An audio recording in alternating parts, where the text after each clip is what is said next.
വളരെ പണ്ട് കാലം തൊട്ട് തന്നെ എല്ലാ ശുഭകാര്യങ്ങൾക്കും ദക്ഷിണ കൊടുക്കാൻ വേണ്ടിയിട്ട് വെറ്റിലയായിരുന്നല്ലോ ഉപയോഗിച്ചിരുന്നത്. അതിപ്പോഴും അങ്ങനെ തന്നെ പിന്തുടരുന്നു. എന്നാൽ ഇത്രയ്ക്ക് പ്രാധാന്യമുള്ള ഈ വെറ്റിലയുടെ ഒരു കൊടി ഈ ഒരു കർക്കിടക മാസത്തിൽ അല്ലെങ്കിൽ ഈ ഒരു മഴക്കാലത്ത് നമ്മുടെ വീടുകളിൽ വെച്ച് പിടിപ്പിച്ചിരുന്നാലോ ഒരുപാട് ഐശ്വര്യം കിട്ടും. അതുമാത്രമല്ല ഒരുപാട് പോസിറ്റീവ് എനർജിയും കിട്ടും.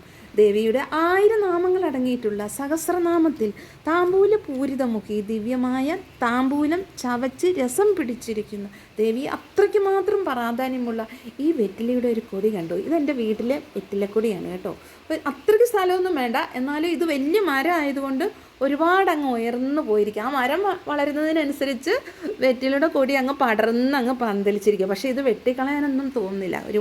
ഒരിക്കലും വെറ്റിലയുടെ കൊടി വെട്ടിക്കളയാനും പാടില്ല എന്നാണ്. അപ്പോൾ ഞാനിങ്ങനെ വീട്ടിലേക്ക് വന്നപ്പം ഈ വെറ്റില കൊടി എന്താണെങ്കിലും ഈ മഴക്കാലവും ഈ കർക്കിടക മാസവും അല്ലേ, അപ്പോൾ കുറച്ച് എന്താണെങ്കിലും വെറ്റിലയുടെ വള്ളി വീട്ടിലേക്ക് കൊണ്ടുപോകാമെന്നുള്ള രീതിയിലാണ്. പക്ഷേ ഇതിൻ്റെ ചുവട്ടിലൊന്നും ഒരു ഇലയൊന്നുമില്ല, കാരണം ഇത് ഒരുപാട് മൂപ്പുള്ള ഒരു വെറ്റിലക്കൊടിയാണ്. അപ്പോൾ വെട്ടിക്കളയാനേ തോന്നുന്നില്ല. അപ്പോൾ നോക്കി, ഇതിൻ്റെ ഈ താഴ്ഭാഗത്തൊന്നും ഒരു ഇല പോലും ഇല്ല. ഇടയ്ക്കെങ്ങാനും ഇലയൊക്കെ വന്നാലായി, അങ്ങനെയാണ്. അത് കണ്ടോ, അത്രയ്ക്ക് ഇലയൊന്നുമില്ല.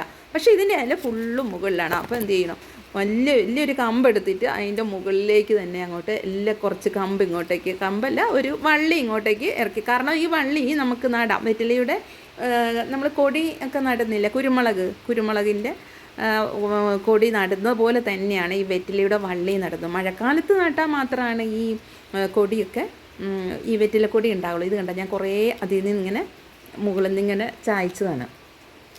ഇത് ഈ കുരുമുളകിൻ്റെ ഇലയും ഈ ഇലയും തമ്മിൽ പെട്ടെന്ന് നമുക്ക് കണ്ടാൽ മനസ്സിലാവും. പക്ഷേ എല്ലാവർക്കും അങ്ങനെ പെട്ടെന്ന് മനസ്സിലാവില്ല. ഒരുപാട് അതിൻ്റെ തണ്ടിനൊക്കെ കണ്ടില്ല, ഒരുപാട് വ്യത്യാസമുണ്ട്.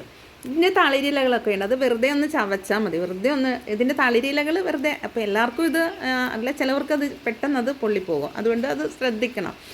ഇതിൻ്റെ തളിരിലകളാണ് നമ്മളിങ്ങനെ കഴിക്കാനൊക്കെ ഉപയോഗിക്കുന്നത്. എന്നാലും മൂപ്പുള്ള ഇലകൾ വലിയ കുഴപ്പമില്ല, കാരണം നമ്മുടെ നാട്ടിൻപുറം ഈ നമ്മൾ വളർത്തുന്ന ഈ വെറ്റിലക്കൊടിക്ക് ഭയങ്കര ടേസ്റ്റാണ്. ഇപ്പോൾ കടയിൽ മേടിക്കുന്ന വെറ്റിലയേക്കാളും നമ്മൾ ഈ വെറ്റിലയ്ക്ക് നല്ല ടേസ്റ്റാണ്. അതുപോലെ ഇതിൻ്റെ ആ മണമൊക്കെ അല്ലേ നമുക്ക് ഇഷ്ടപ്പെടും.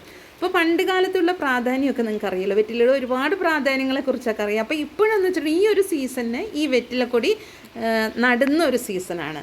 അപ്പം നല്ല രീതിയിൽ ഇത് നട്ടിട്ടുണ്ടെങ്കിൽ നല്ല ഇതാണ്. അപ്പോൾ പണ്ട് കാലത്ത് ഇപ്പം വീട്ടിൽ ഈ നമ്മുടെ കാലിലൊക്കെ ഇങ്ങനെ മഴക്കാലത്ത് ചൊറിച്ചിലൊക്കെ ഉണ്ടാകുമ്പോൾ വെറ്റിലയുടെ ഇല നമുക്ക് ഉപയോഗിച്ചിട്ട് അത് ഇങ്ങനെ നല്ലോണമായിട്ട് ചതച്ചിട്ട് നമുക്ക് ചെറുതായിട്ട് ഒരു എണ്ണ കാച്ചിയിട്ട് എൻ്റെ അച്ഛനും അമ്മയൊക്കെ അവർ ഉപയോഗിച്ചിരുന്നു. കാരണം അത് നല്ലതാണ് കേട്ടോ.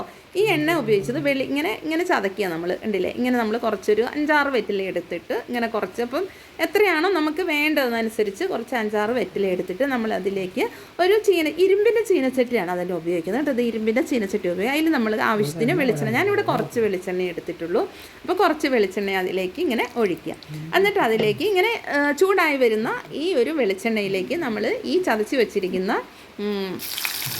വെറ്റിലയുടെ ഇല അങ്ങോട്ടേക്ക് ഇടുക. കേട്ടോ, ഇങ്ങനെ ഇട്ടിട്ട് അതിങ്ങനെ ഒരുവിധം മുറുകി വരുമ്പോഴത്തേക്കും നമ്മൾ എന്ത് ചെയ്യണം, അതങ്ങ് ആ ഇല അങ്ങ് അരിച്ചു മാറ്റിയിട്ട് ആ എണ്ണ നമുക്ക് ഉപയോഗിക്കാം. ഇങ്ങനെ ഈ കാലിലുണ്ടാകുന്ന വളങ്കടി, അങ്ങനെ ചൊറിച്ചിൽ, മഴക്കാലത്തുണ്ടാകുന്ന എല്ലാ ഇങ്ങനെ കാലിലൊക്കെ ഉണ്ടാകുന്നതിനും, പിന്നെ നമുക്ക് തലവേദനയൊക്കെ വരുവാണെങ്കിൽ ഇത് നമുക്ക് തേക്കുകയൊക്കെ ചെയ്യാം. പക്ഷെ അന്നേരമൊക്കെ അത് പെട്ടെന്ന് മാറിയിരുന്നു. ഇത് നല്ല മരുന്നാണ് കേട്ടോ, കാരണം പെട്ടെന്ന് അതങ്ങ് മാറിക്കോളും. കാരണം വെറ്റിലയ്ക്ക് അത്രയ്ക്കൊരു പ്രാധാന്യമുണ്ട്. അതായത് പണ്ട് നമുക്ക് അറിയാലോ, ഒരു ഹോസ്പിറ്റലിലേക്കൊക്കെ ചെറിയ കാര്യങ്ങൾക്കൊന്നും പെട്ടെന്ന് നമ്മൾ ഹോസ്പിറ്റലിലേക്ക് പോകത്തില്ല. അപ്പോൾ ഇങ്ങനെയുള്ള കാര്യങ്ങളൊക്കെയാണ് അന്നേരം അത് ഉപയോഗിച്ചിരുന്നത്. അപ്പോൾ അച്ഛനും അമ്മയൊക്കെ അന്ന് അവർ മുത്തശ്ശന്മാരുടെ കാലത്തൊക്കെ ഇങ്ങനെയൊക്കെ ഉപയോഗിച്ചിരുന്നു. അപ്പോൾ ഇത് ഒരു മരുന്നാണ്. ഇങ്ങനെ എണ്ണയിൽ വെറ്റില ഇതാക്കിയത് കണ്ടില്ലേ, ഇങ്ങനെ വെറ്റിലയുടെ എണ്ണ കണ്ടില്ലേ, ഇങ്ങനെ ഒഴിക്കുമ്പോൾ അതിൻ്റെ ആ കളറ് കണ്ടോ, നല്ല ഇതായി വരുന്ന കണ്ടില്ലേ.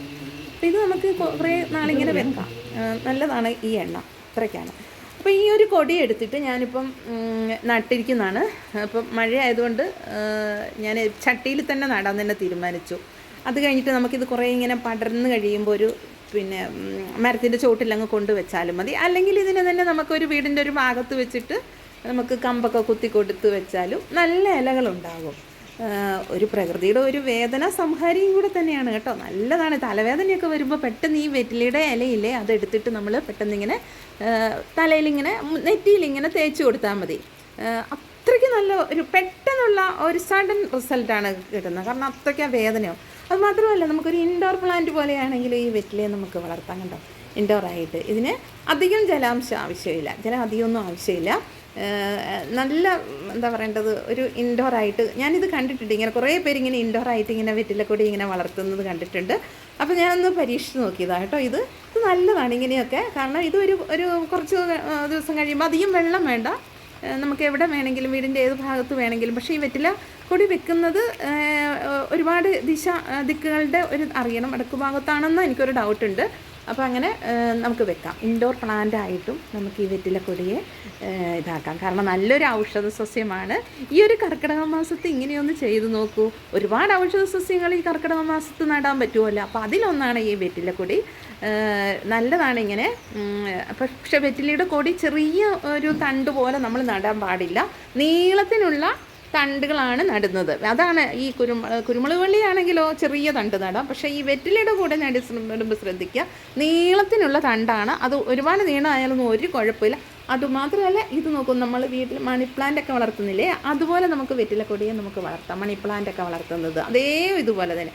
പക്ഷേ ഇത് സൂര്യപ്രകാശമുള്ള സ്ഥലത്ത് വെക്കണം എന്നേ ഉള്ളൂ. അതുപോലെ തന്നെ എയർ കയറുന്ന ജനലിൻ്റെ ഒക്കെ അടുത്ത് വെച്ചിട്ടുണ്ടെങ്കിൽ ആ മണി പ്ലാന്റിൻ്റെ അതേപോലെ തന്നെ നമുക്ക് വെറ്റിലക്കൊടിക്കും. മണി പ്ലാന്റിന് എന്താണോ ഐശ്വര്യം കിട്ടുന്നത് അതുപോലെ തന്നെ വെറ്റിലക്കൊടിക്കും ഒരുപാട് ഐശ്വര്യങ്ങൾ കിട്ടുന്നതാണ്. പണ്ട് കാലത്ത് ഉപയോഗിച്ചിരുന്നു ഇവരതെല്ലാം. അപ്പം അതുമാത്രമല്ല, ഈ നാട്ടുമ്പുറങ്ങളിലെ വീടുകളിൽ എല്ലാ വീടുകളിലും ഈ വെറ്റിലക്കൊടിയൊക്കെ ഇഷ്ടംപോലെ എവിടെ നോക്കിയാലും ഉണ്ടായിരുന്നു. പക്ഷെ ഇന്ന് ഷോപ്പുകളിലാണെങ്കിൽ കിട്ടാൻ ബുദ്ധിമുട്ടാണ്. നമ്മുടെ നാട്ടിലില്ലല്ലോ. അതുകൊണ്ട് ഷോപ്പുകളിലാണെങ്കിലും കിട്ടാൻ നമ്മളിപ്പം പെട്ടെന്ന് അങ്ങനെ വെറ്റിലയെക്കുറിച്ച് നമ്മൾ ഓർക്കുന്നില്ല. ഇതാണ് കോടിവള്ളി കേട്ടോ. കോടിവള്ളീൻ്റെയും ഈ വെറ്റിലയുടെയും കൂടെ തമ്മിൽ എല്ലാവർക്കും കൺഫ്യൂഷനാണ്, അതാണോ ഇതാണ്. പക്ഷെ ഒരുപാട് വേരിയേഷനുണ്ട്. ഇത് കോടിവള്ളിയുടെ കണ്ടില്ല. അപ്പോൾ അറിയാത്തവർക്കും കൂടിയാണ് ഞാൻ ഈ ഒരു ഫോട്ടോ കാണിച്ചത്. അപ്പോൾ കോടിവള്ളിയുടെയും വെറ്റിലയുടെയും നമ്മുടെ തരം തിരിച്ച് അറിയാം കണ്ടാൽ. പക്ഷെ വെറ്റിലക്കൊടി സെയിം ദൂരത്തുനിന്ന് കണ്ടാൽ നമുക്ക് ഇത് തന്നെയെന്ന് തോന്നുന്നത്. പക്ഷെ അടുത്ത് നമ്മൾ വന്നിട്ട് ഇല തിരിച്ച് അറിയണം വെറ്റിലക്കൊടി ഏതാണ് എന്നുള്ളത്. പിന്നെ അതിൻ്റെ ആ ഒരു വള്ളിയില്ല, വള്ളിക്കും ഒരുപാട് മാറ്റങ്ങളുണ്ട്. ഈ നമ്മുടെ കുരുമുളക് വള്ളിയുടെയും വെറ്റിലക്കൊടിയുടെയും വള്ളികൾ തമ്മിലും ഒരുപാട് മാറ്റമുണ്ട്. കണ്ടാൽ ഒരുപോലെ ഇരിക്കുന്നെങ്കിൽ കൂടി ഒരുപാട് വ്യത്യാസമുണ്ട്. ഇലയ്ക്കും അതുപോലെ തന്നെ ഒരുപാട് വ്യത്യാസം വരുന്നുണ്ട്. അപ്പം ഈ കുരുമുളക് വള്ളി വളർത്താം. അപ്പം അധികം സ്ഥലമൊന്നും വേണ്ട, ചെറിയതായിട്ട് തന്നെ നമുക്ക് ഷോർട്ടായിട്ട് തന്നെ വെറ്റിലക്കൊടി വളർത്താം. അപ്പം ഈ വീഡിയോ നിങ്ങൾക്ക് ഇഷ്ടപ്പെട്ടാൽ ലൈക്ക് ചെയ്യൂ, സബ്സ്ക്രൈബ് ചെയ്യൂ. Okay, thank you.